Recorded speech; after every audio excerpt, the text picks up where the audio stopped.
If you're still calculating 3D print cost using just filament weight, you're doing it wrong. And it might be the reason you're undercharging or losing money without even realizing it. Most people do this.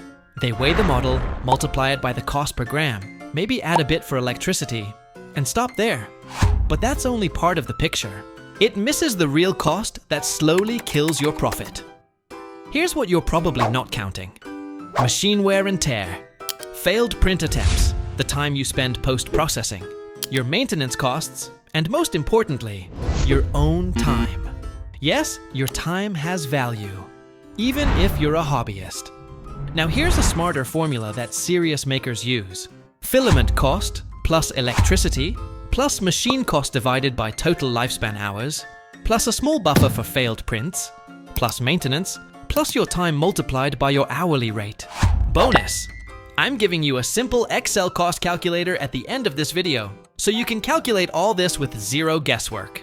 That's your real cost. Then you add your margin based on how much profit you want to make. This simple shift changes everything.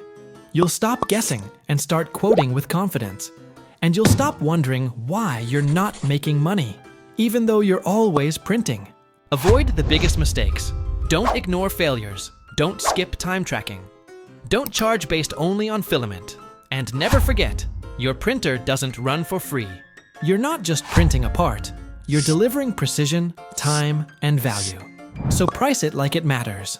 To help you get started, I've included an Excel cost calculator in the description box. Download it and plug in your own numbers. If this helped you see 3D printing differently, don't forget to share it. And start calculating like a pro.